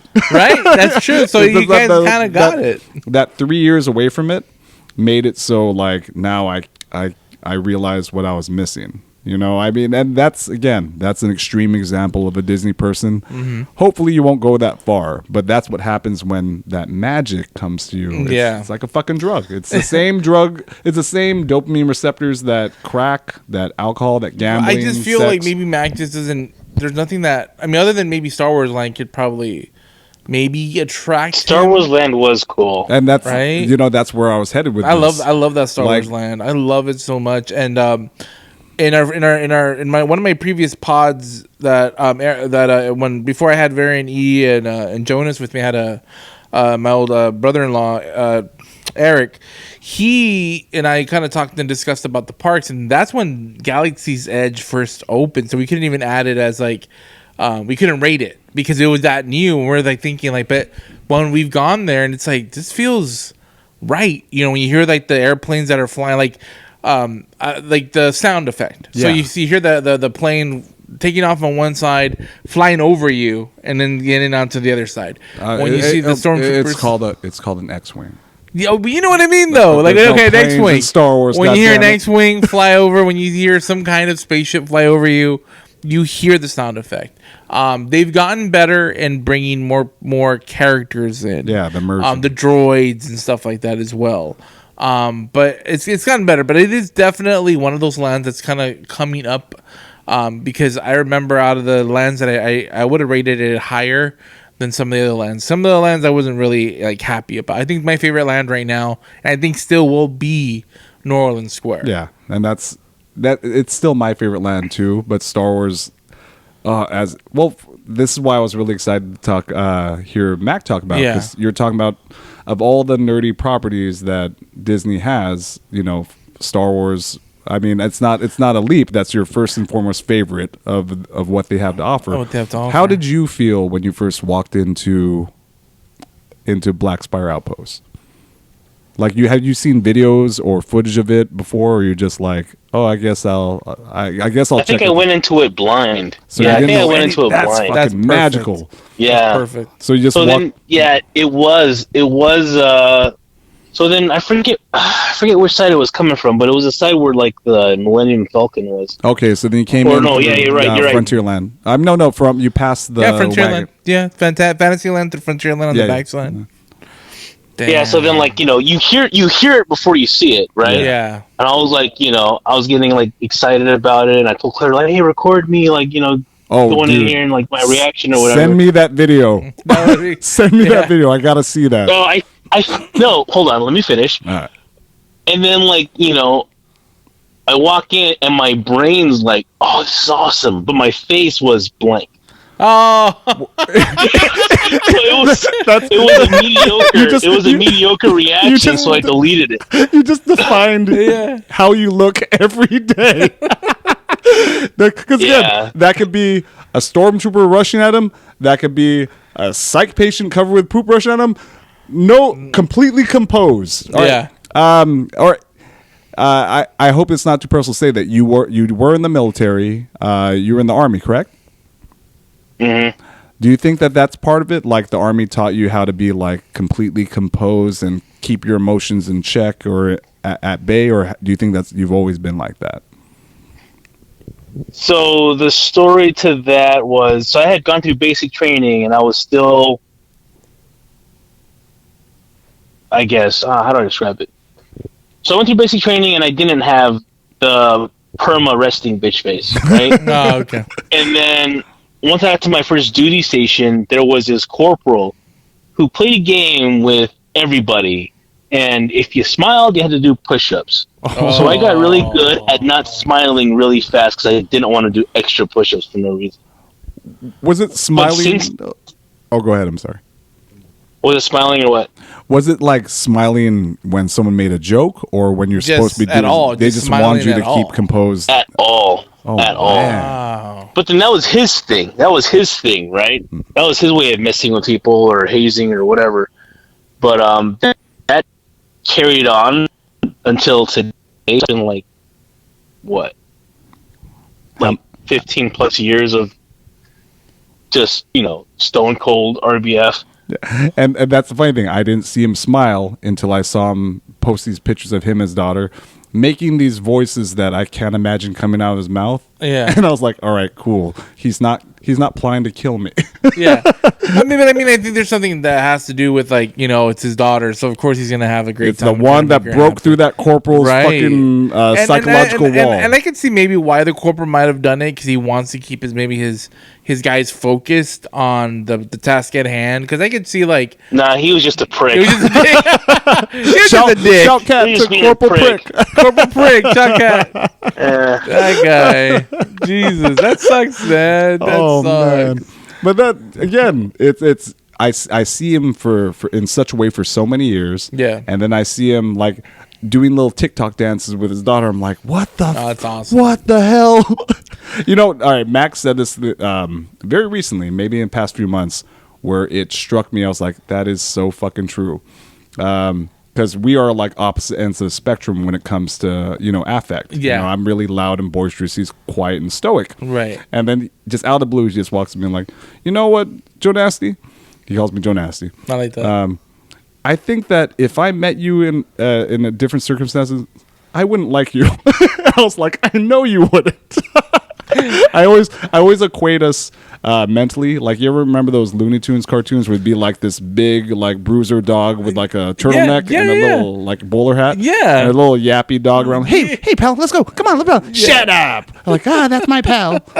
That's what I feel every time I'm around Mac. It sucks because I haven't had a chance to work that much with Mac, except sometimes when I'm on West here and there. And I know that we've probably I can count the handful of times we've started a conversation, and I know he's asked me a lot sometimes about Marvel here and there, but it sucks because again I don't have the opportunity to hang out with Mac as much because I'm never in a building. I mean, he's all over the place now. Yeah, but that's all over the that's place. another thing that I haven't had that chance to do that yet, because I haven't seen him since he became an RN, so that's a cool thing. Here's the other thing about him becoming RN. RNs also work independently, sometimes as charge nurses, sometimes as med nurses. Right. And then when he became a RN, I was like, I'm never going to see him. But then when I found out he was trained for meds, I was like, I might have him as my med nurse one day. But then I was like, oh man, that's going to be too rough. Like that'll be the day where like, oh, what happened? No documentation, no meds passed. But Mac and Jonas were there. But we talked about the third season of The Mandalorian though. We got through that today in 8 hours. And I want to get the Star Wars stuff, but the last thing I want to talk to with Mac is kind of an offshoot. We teased it a little bit last week. Right. Now, a lot of this, when we were talking about his daughter, is about things that, parents impart to their kids. Here's Disneyland. Here's Downtown Disney. But, in this case, it's something that maybe his daughter imparted to him. Okay. I want to talk to you about Bluey, Mac. Bluey. Tell me about how your love for Bluey appeared. And I only know this because I myself am a Bluey dad, and it happened. I still haven't seen it, but I will. No, you will when you have a kid. Don't worry about it. But go ahead and start watching now. Just get yourself ready. I started watching Bluey because I remember it was on in the background, and then I would hear little things, and I peek over. Oh, that looks cute. Yeah. But little by little, I was like, this show is fucking amazing. And then now, me and my kids and my wife, we watch Bluey regularly when we eat dinner. That's cool. We'll watch episodes over and over again and quote them and try and talk in Australian accents. It's a Bluey family. Mac, how did you fall for Bluey? So the first time we watched Bluey, Keena and I turned it on, and I forget she was. I think she might have been around 3. Yeah, because it's I been out put for it a while. on, and then like I was sitting there watching it, and she was doing whatever she was doing. I was like, "This show's dumb," and I changed the channel. What the fuck? But all right, let's turn him off. Let's erase his fucking. He's off this fucking show. God damn it! No, he just keeps breaking our hearts. I know. No, go ahead, man. I'm sorry. But then Bluey kept popping up, and then the algorithm started sending me these videos of like, oh, your kids should stop watching Cocomelon because they're like racist or something. And then Bluey's not racist. And then they recommended, watch Bluey instead. So I was like, oh, all right, damn it. So then we put on Bluey, and then watched it. I was like, I remember watching this one. This one was like kind of dumb. But then, so the first time I watched it, I didn't make it through like half the episode. It's 7 minutes long. The rest of the episode, that's what I'm saying. Like, kid's attention span at 3 years old. Yeah. But then I watched the second half where like the lesson hits were. So I think it was the xylophone episode. Oh, it's the very first episode. Jesus. Yeah. And then what happens? Oh, Bingo is telling Bluey that you're not letting me have a turn. I'm not gonna play and all this other stuff. Yeah. And then I was like, oh my god, there's lessons in these freaking things. So then and then they explain it really well too in a way that to children that's not pandering. That the way they can understand it. Right. Right. It's not like a sit down at the end of the show. I'm like, so what did we learn today? And like, no, that's corny. Nobody's gonna watch that. Yeah. But they integrated it so well into the story and stuff like that. I'm like, oh, okay, all right. And then we kept watching it, and as it goes, I think I'm more into it than she is. Yeah. So yeah, right on. That's what happens with a lot of parents. I do this. All right, so we used to watch it when we went on vacations and stuff like that before we became a Bluey family. And then I remember the other shoe drop when I think everyone was asleep, and I turned on an episode of Bluey and watched it by myself at like 3 a.m, like the way you'd watch porn. Nice. Like just kind of like the volume was at like 3, and I was all close to the screen. What are you doing? Nothing. No, because all right. So Teardrop doesn't know about this, but Bluey is just it's a kids show that. It's not one that adults can enjoy. Right. It's a show that's written for both kids and adults. I think the last podcast when we were here doing, I think Wapo was here with us, and he's not. And we talked about it, and we saw like a little bit of the episode, and Shoukat, and he was telling me about it and how much he loves it as well. And you guys are both explaining to me like just the hidden meanings and the hidden stories, and then how they explain things for kids, but at the same time it has like this thing that gravitas that grabs it for like adults as well, like for the dads, like the parents, like the situations that the kids go through. So I definitely want to check it out. I just always forget something else pops up. It's 7 minutes. I'll give you. I'll send you a link to an episode that I'll say this episode is the one that's going to catch you. Okay. And then you're just going to keep watching because they'll just keep playing. They'll keep playing. So. One of the main characters of the show is the father. His name is Bandit, and what's become like nomenclature with Bluey parents is, "Are you a bandit type dad?" Mm-hmm. Which means that you foster your children's imagination, you love them, you care about them, you want to take care of them, but then you will go through silly heights. You'll make yourself look silly to enjoy to show your kids a good time. Got it. Now, Mac, I've spoken many times about the videos I've seen you post. I mean, he's one of those nail polish dads, if you know what I mean. Yeah. Right? That exactly was in my head right now. I was thinking about that. Do you feel that? Do you draw any? I wouldn't say parenting styles from Bandit, or are you like you do things and you see Bandit do it and you're like, I do that. Like, because when I watch a certain episode of Bluey and I see Bandit do something that I would do, I could see that. I feel you're proud. definitely a Bandit dad. Yeah, I feel proud. I was like, oh, I did what Bandit did. Yeah. Do you consider yourself a Bandit dad? Yeah, before I knew Bandit was Bandit. Yeah. And that's the thing. Yeah. He like validates it. I had a fucking shitty dad, right? But then what I could say about my dad is that he had moments where he was a Bandit dad. Does that make sense? That makes sense. And then it's basically it's like you want the dad who could have fun with you and play with you, but you also want the dad who fucking handles his shit, who pays bills, who's there for you, like in mature, like reasonable parenting levels. Right. I mean, Bandit, God bless him. I mean, I want to start a Bluey podcast. Yeah. Yeah. Hey, maybe. I'm gonna do it with Mac, and I'm gonna do it with El Guapo. There Fuck you you, go. Tony. Well, I mean, Ian, we have not seen it. We have not seen it. So Blueytopia. Blueytopia. Did you guys see this episode this week? All right, That's Mac. cool, man. So we're gonna go on to our. We're gonna take a little break. But that is our different perspective. Different. Well, it's not quite. Not yet, but we met our different perspective. And after this break, we're gonna get into the Acolyte. Now you have your. Yeah. Before we go to break, you have your thoughts about the Acolyte. Real quick, thumbs up or thumbs down? Middle of the road. Middle of the road. All right. Well, we'll delve deeper into why we found this here when we come back. When we come back to the Mousetopia podcast. We'll be right back, guys.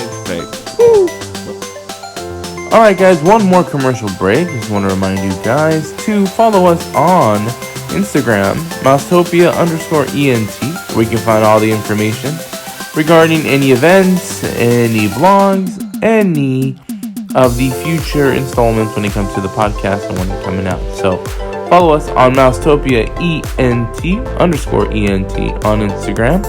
Also on Facebook, Mousetopia ENT as well. And then you can find us wherever you listen to your podcast, Anchor, Spotify, Apple Music, and so on. So thank you guys for your support, and we are right back. All right, we are back from the commercial break, ladies and gentlemen. Welcome back. So, tell us, because I'm being completely honest with everybody here. Eric, of course, doesn't care nothing about. He's Star on his Wars. phone right now. I was trying. Okay. He's texting his variant C like they're fucking talking about Star Wars. Anyways, what do you want for dinner tonight? I'll be completely honest. I was trying my best to do a reaction video for the channel, but it's hard because you only can play with 10 minutes of the actual show. I've been looking at other reactors and being like, okay, they kind of covered up with their voice. Yeah, the copyright.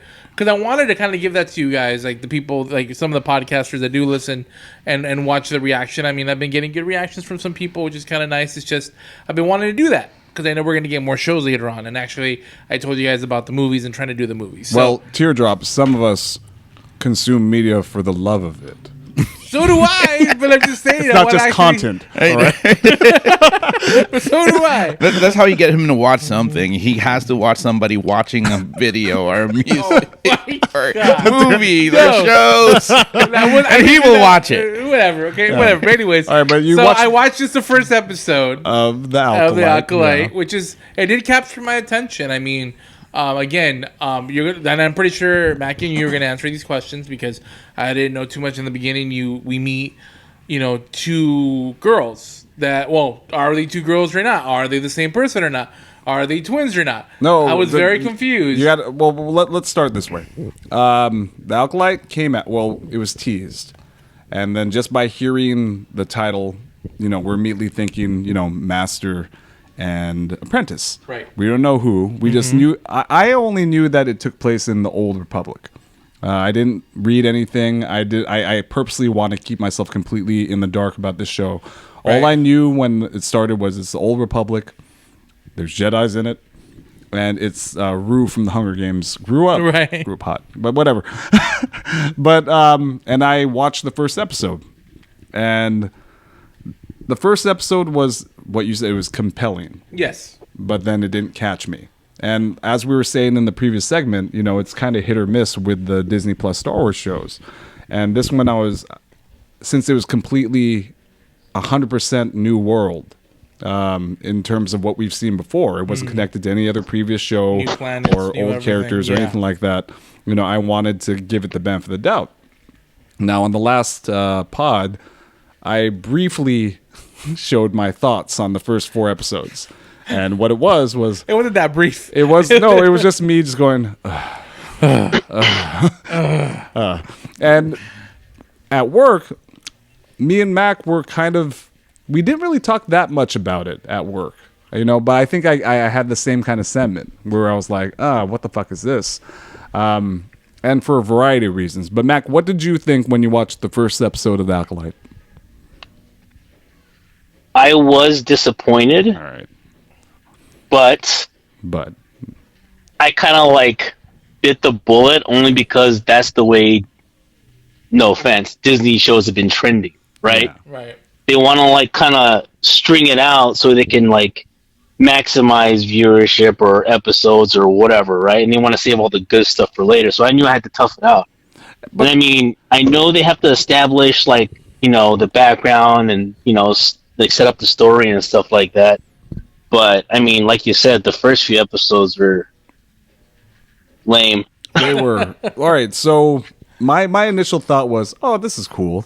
That's a great fight. Oh, strike me down without a weapon, whatever. And there's a great fight between Amanda Stendenlenberg. What's her fucking name? I think so. Or the first fight? Yeah. Wait, is your mic on? Yeah. Okay. Sorry. Yeah. And Carrie-Anne Moss from the Matrix. And again, that's how they got me. Mm-hmm. But then what followed was, here's this fucking, you know, space mechanic. What the Mechers, yeah. Mechnics or whatever. Yeah. With this little tiny robot multi-tool. Which I knew they're going to start multi-selling at Disneyland pretty soon. Yeah, we'll find it soon. It'll be fill it up with 24 ounces of Coke. Yeah, somewhere. But then as it went on, it just didn't catch me at all. And then I remember seeing the story, you know, it was unfolding, but then I was getting more and more irritated. Okay. And then my initial thoughts were, I don't care about these fucking characters. I don't care about these 2 little girls. I don't care about this little crazy one that starts fires, space lesbians, whatever. I didn't care about, the Jedi Soul, played by Korean dude from Squid Game. I don't know his real name. He has this like automatic kind of like gravitas. Compulsion. Yeah, exactly. Yeah. The gravitas. Yeah. He just kind of gets you from the very beginning. Like you kind of already feel he's a Jedi. You know? I liked him, but then even then he had some fucking real bummer lines. Like there's one line where he goes, "Believe in me and believe in May." I was like, what the fuck? I almost threw my controller at the TV. I mean, the showrunner was she was famous for the show called Russian Doll that was on Netflix. Did you ever watch that one? No, I never seen that one. Did you ever watch that? No. It was a show about a woman getting caught in a time loop on her like 30th birthday. Whoa. She has to relive the same day over and over, like Groundhog's Day, and then she has to die, and she dies at the end of each episode and has to come back to life and figure out how to break the time loop. And then when I found out she was doing this show, I was like, all right, well, I don't see the connection, but I guess, right?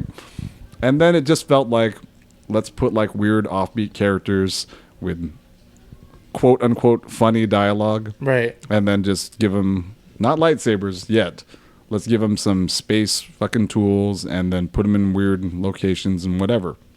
And I just didn't like it. I didn't like it for 4 straight episodes. Wow. And I think the main thing that I always noticed, like how Max said the Disney trend, usually about episode 5 is when it starts to kick in and move. I mean, there's only been one kind of like a show that's been hitting, and we talked about it last podcast, which was X-Men '97. But But we know about episode 5 and how explosive that episode was. Yeah, but then X-Men 97 had 4 great episodes before that. Right. 4 fucking shitty episodes. Hey, same thing with The Mandalorian, because remember, you gotta remember, like, Mandalorian episode 5 as well. But both again, seasons were great. There's but one, 5 was like the 1, best. 2, 3, 4 great episodes. This And was then- 4 episodes of fucking bullshit. And what happened was, at the end of the 4th episode, there was just a little taste of, oh shit. Yeah. And I remember that's what I talked to Mac about. I was like, oh yeah, the end of that last episode, I think it still got me. Right. And then episode 5 happened, and then from 5 onward, it's just amazing. Okay. Yeah. What was the most disappointing part of that first 4 episodes to you, Mac? Where you're just like, I'm gonna give up on this show? Or were you just like, I gotta stick it out no matter what? I got to stick it out no matter what. But I mean, watching it the second time, giving the show the benefit of the doubt, how we go back to talking about like developing the universe, right? So then, like, this is the Old Republic, and the Jedi are at their peak. You know what I mean? Mm-hmm. So then, like, we know that, like, scientifically, the more you have of something, the more, like, the less quality you're gonna have. So I think it did a really good job of showing, like, how many bumbling idiot Jedi they had. Yeah. You know what I mean? Which would contribute to the story of, like, how the Sith, were able to, develop behind the scenes and do what they were doing, And then, like, because all these Jedis are idiots. Like, there's not a lot of mention of the Force on the Jedi part. It was all as opposed to, like, the main movies, and it was all like, everybody was so comfortable, you know what I mean? That's a good word, yeah. Because there was no real threat, right? So then they were just, recruiting anybody that had a midichlorian account, right? Oh, come be a Jedi, why not? but then when episode 5 popped off, it really cemented on, like, the lack of quality of Jedi that they had, right? Are we going to jump into 5 now, or? We're going to jump into 5, and that's where we meet. And they've been calling him the Stranger. They didn't give him an official name yet. I guess we use his what was his the Filipino guy. That's all I'm saying. Or we'll just call him the Stranger. So he was set up as just like an assistant, like a lackey of the true Sith Lord. Okay. For the first 3 episodes, he's kind of giggly and nervous. He has greasy hair, whatever. And then we find out that he's the big bad guy, and he comes out swinging in this episode where he wipes out a whole fleet of Jedi in amazing ways. Super graphic, things we've never seen before. He uses his helmet to short out lightsabers. Yeah, it's made of this special material. It's part of like lore or whatever, but it could actually short out lightsabers, and he easily becomes like the most fearsome, fucking brutal Sith Lord we've ever seen. I mean, second to like Darth Vader in Kenobi snapping that little kid's neck. Oh. Yeah. How did you feel? All right, so first off, Mac, you are Filipino. How did it feel to have a Filipino Sith Lord completely kick ass, like amazingly? No, not just a bumbling sidekick character who's, trying to help, what's her name? May go about her business. Oh, no, Osha. I'm sorry. Osha go about her business. How did it feel? Did you get that little charge of, like, representation where you're like, oh, shit. I mean, you're talking to a guy who watched, like, kung fu movies growing up, so all the badasses were Asian, right? Yeah, exactly. If you're talking specifically about, like, American film culture, then, like, okay, it's nice to have a little, like, representation, for, an Asian to be, like, a main character as opposed to, like, a goon or what have you. We had Rufio and we had Ernie Reyes Jr. in the Ninja Turtles movies, and that's it. And the only guy who's ever beaten The Rock in a movie. Oh, yeah.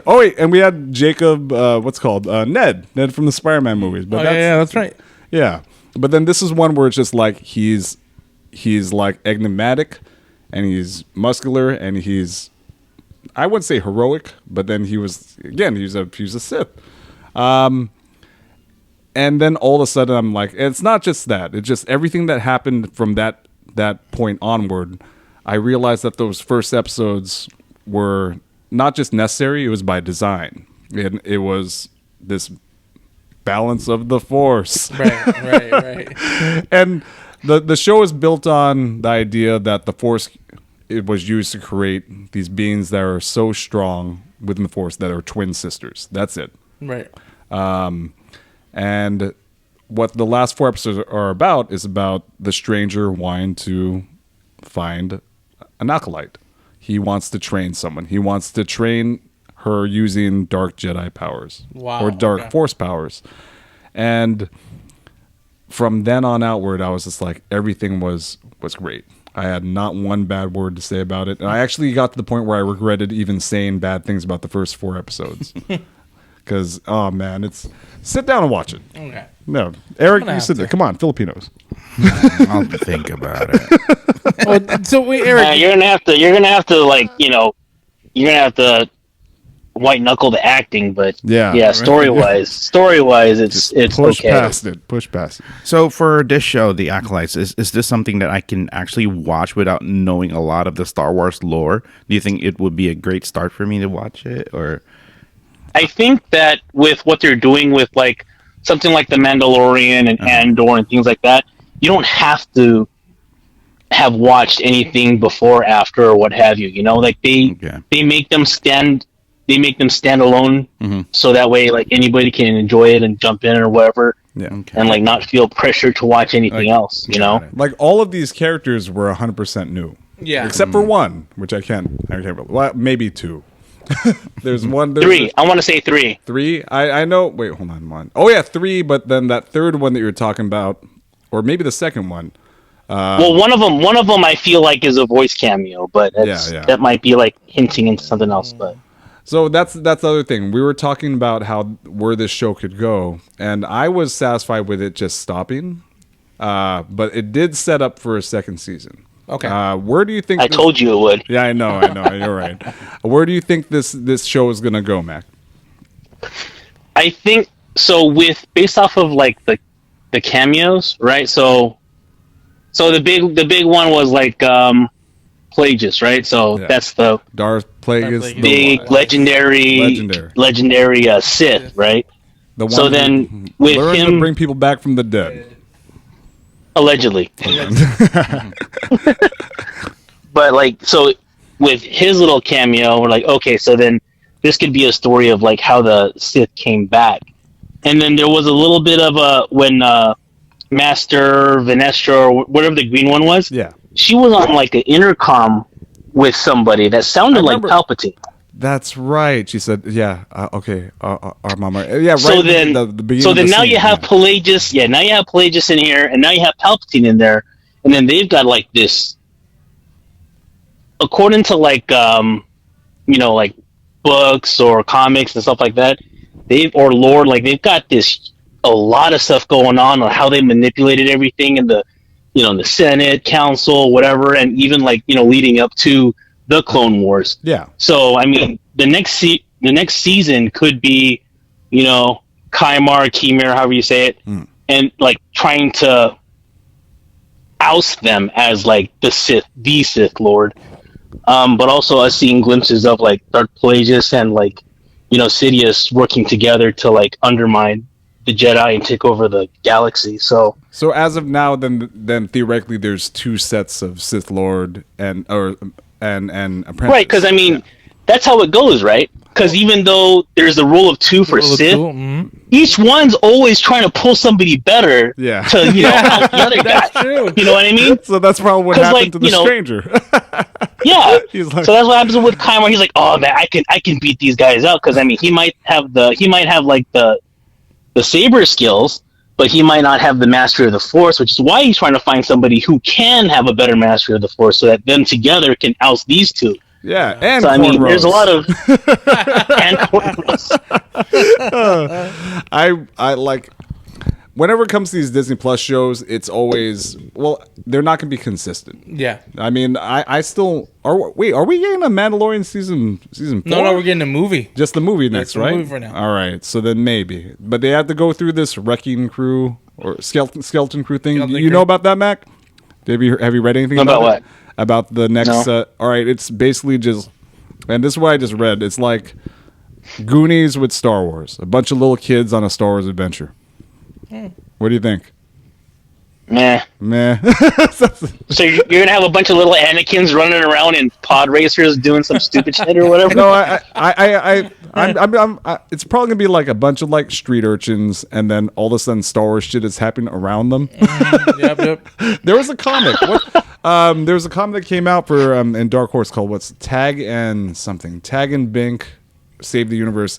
It was basically about two bumbling stormtroopers. Okay. Who just find themselves in the background of big moments in the Star Wars lore, and it was really funny. And then they did a second series where it shows them as little kids bumbling around in the prequels. So maybe that's what Skeleton Crew's gonna be about. Okay. I mean, it sounds like because if it's just a bunch of those little kids fucking around with us, what's this? I mean, it sounds like if that's the case, it sounds like wasted money. Yeah. I mean, unless you're gonna do like a robot chicken with it. Yeah. Where like you said, it is like, major Star Wars events, and then like these people happen to be involved. Then like, all right, I guess. But I mean that's they've just gotta tie it into the universe they're building. That's just a theory because I can't think of why I would care. I mean, maybe. Yeah, like is it going to be set during the times that Skywalker era, or is it going to be right after the episode 9, or is it going to be in the prequel? I mean, we don't know yet. I mean, it's all just Disney trying to recoup their $4 billion. I know. $4 billion. How many more shitty Star Wars shows do you have to watch before they're satisfied? I know. It's too much sometimes. It's sad. But again, the doors are wide open. All right, Mac. So I want to thank you for being on the pod. Applause. Thanks for having me. All right, so we call our shout-outs Shout Cats. Do you have any Shout Cats for us? Anyone out there? I can't. I don't have a lot of friends, so. Oh, your lady, your baby. Your wife, your kid. They're not gonna watch it. All right. Well, we just want to thank Mac for being on the show. Mac. We really do appreciate it, brother. And hopefully it's not your last time, man. All right, brother. No. Yeah, this was fun. Yeah, and the next time we'll be in person. Just, make sure the baby's not sick. Yeah. Get that diseased child out of my sight. All right, brother. Thanks, man. Thank you guys for watching. We're going to take a quick commercial break, and we'll be right back. Thank you, guys.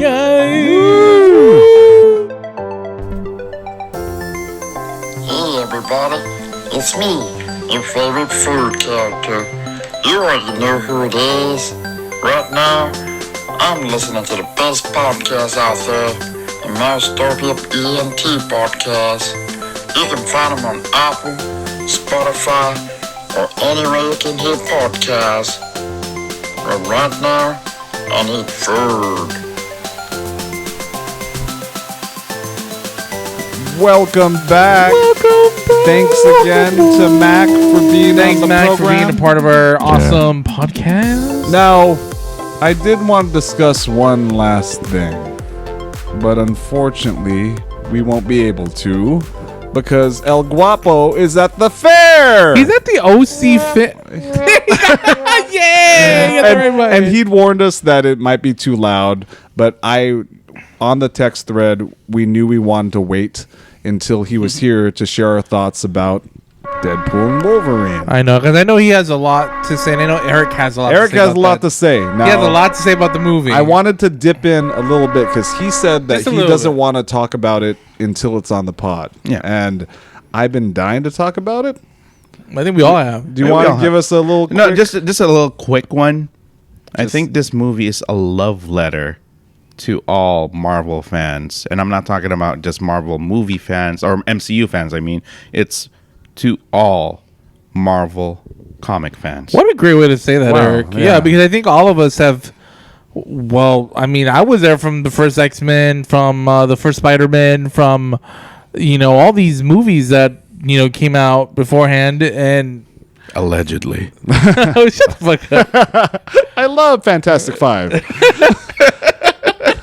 Yeah, and that again, that's such a great statement because I mean, fucking, can you play Good Riddance behind this right now? I could try. Right. Yeah, I could try. Or at least 30 seconds of it. Yeah, when the final credits showed all of the Marvel movies. Well, first off, again, throughout the whole entire movie, the Easter eggs, the background details, everything was just so great.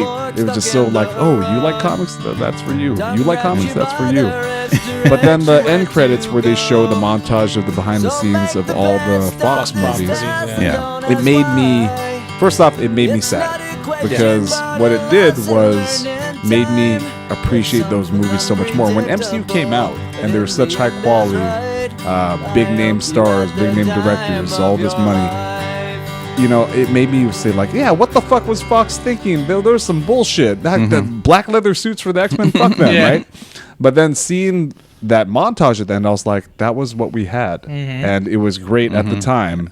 And it opened the door for Robert Downey Jr. to be Iron Man. Iron Man. So, in a complete 180, not 180, in a complete turn of events, I wanted to devote our next episode to not just Deadpool and Wolverine, but to all the Fox Marvel movies, and everything. Yeah, I mean, we just have to give it because again, if this, we'll give it some thought. I mean, I have some ideas that just popped in my head of what we can discuss about the movies. And I mean, yeah, like we were different people, different ages when those movies came out.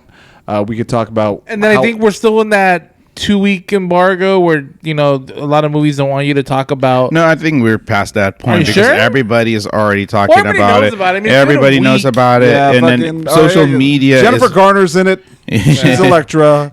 Let me just Channing Tatum as Gambit was the sweetest. So funny. I'd like to be a hero. It's a shame I wasn't able to. Shay. Oh God, it was so good.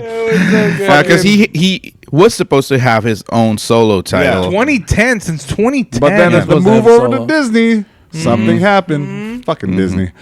Well, it's not too late. He could show up, but.